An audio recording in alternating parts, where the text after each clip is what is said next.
One evening in Paris, during the autumn of 1845, I went to visit a friend, Auguste Dupin. We were smoking our pipes and talking when the door of his apartment opened.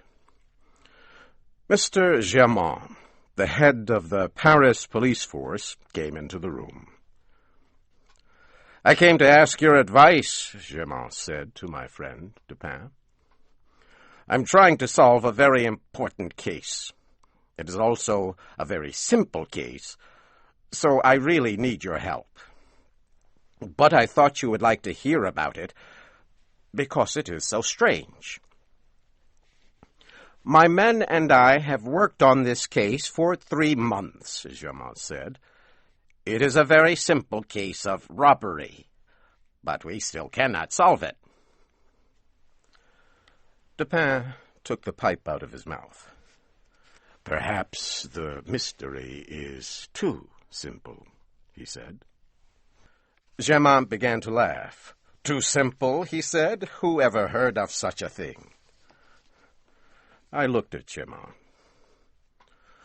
"Why don't you tell us the problem?" I said. Germain stopped laughing and sat down. "All right," he said, "but you must never tell anyone I told you this.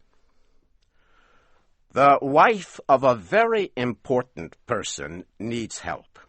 I cannot tell you her name, because her husband is a powerful man in the French government. Let us just call her Madame X. 3 months ago, someone stole a letter from Madame X. She is offering a large amount of money to anyone who can return the letter to her.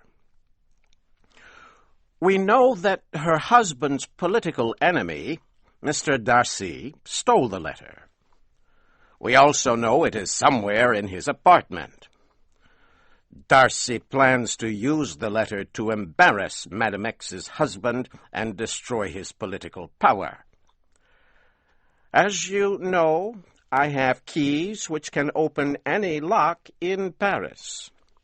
For the last 3 months, my men and I have spent every evening looking for the letter in his apartment, but we cannot find it." Dupin stopped smoking.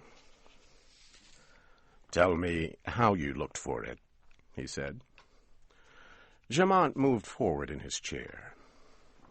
"We took our time," he said. "First, we examined the furniture in every room. We opened all the drawers. We looked under the rugs. We searched behind all the paintings on the walls. We opened every book. We removed the boards of the floor. We even took the tops off the tables to see if he had hidden the letter in the table legs.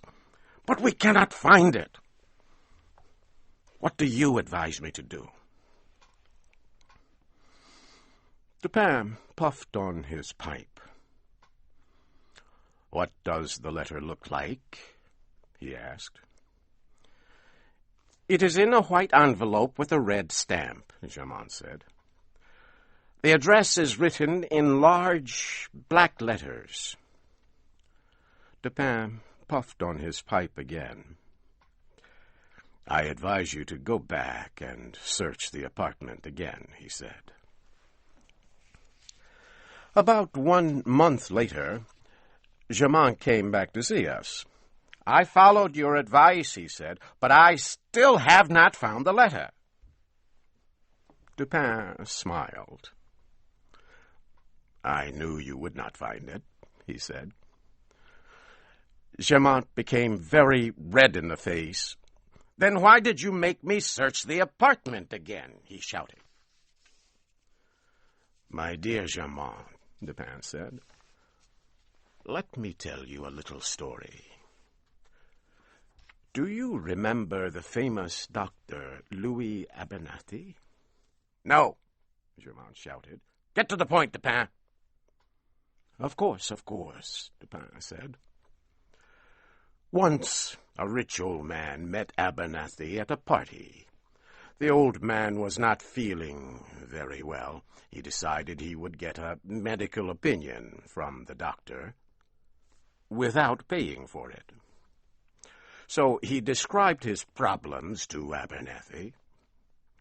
"Now, doctor," the old man said, "suppose you had a patient like that. What would you tell him to take?" "Oh, that is quite simple," said Abernathy. "I would tell him to take my advice." Germain looked embarrassed. "Look here, Dupin, I'm perfectly willing to pay for advice." Dupin smiled at Germain. "How much money did you say the reward was?" he asked. Germain sighed.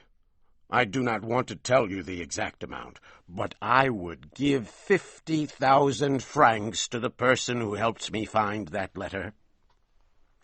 "In that case," Dupin said, "take out your checkbook and write me a check for 50,000 francs. When you have signed the check, I will give you the letter." Germain looked at Dupin with his mouth open. His eyes seemed to jump out of his head. Then he took out his checkbook and pen and wrote a check for 50,000 francs. He gave it to Dupin. My friend examined the check carefully and put it in his pocket. Then he unlocked a drawer of his desk, took out the letter, and gave it to Germain. The policeman's hands shook as he opened the letter. He read it quickly. Then he put it in his pocket and ran out of the room without saying a word. "Dupin," I said, as I turned to my friend, "how did you solve the mystery?" "It was simple, my friend," he said. "Germain and his policeman could not find the letter, because they did not try to understand the mind of the man who stole it. Instead, they looked for the letter where they would have hidden it. Mr. Darcy is not a policeman. He is, however, very intelligent. He knew the police would search his apartment. He also knew how police think, so he did not hide the letter where he knew they would look for it. Do you remember how Germain laughed when I said the mystery was difficult for him to solve because it was so simple?" Dupin filled his pipe with tobacco and lit it. "Well, the more I thought about it, the more I realized the police could not find the letter, because Darcy had not hidden it at all. So I went to visit Darcy in his apartment. I took a pair of dark green eyeglasses with me. I explained to him that I was having trouble with my eyes and needed to wear the dark glasses at all times. He believed me. The glasses permitted me to look around the apartment while I seemed only to be talking to him. I paid special attention to a large desk where there were a lot of papers and books. However, I saw nothing suspicious there.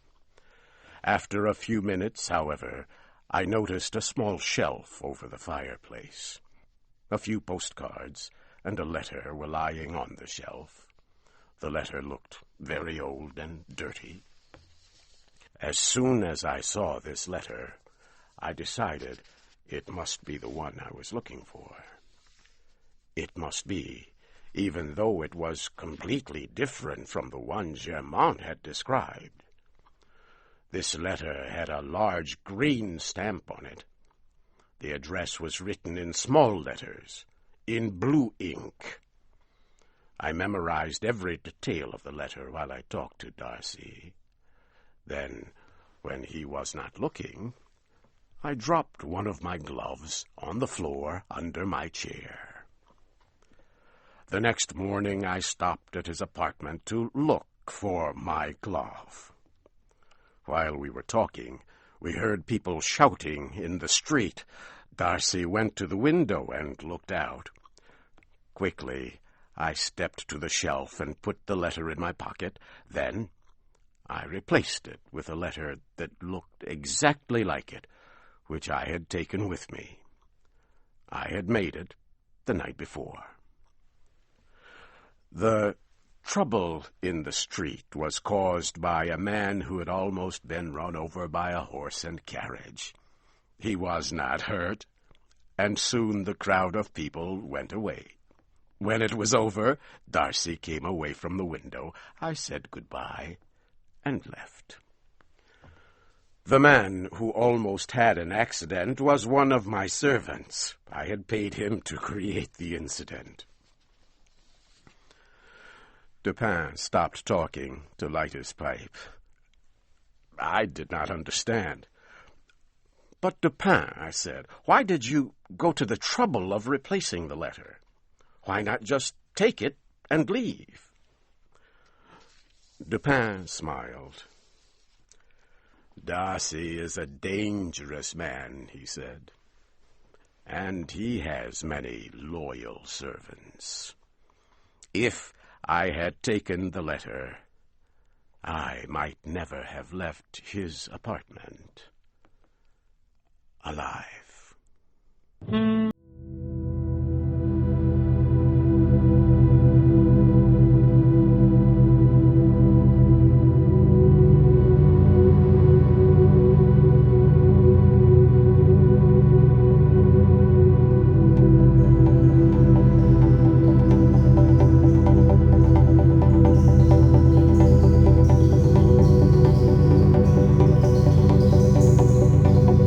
Juan Davis,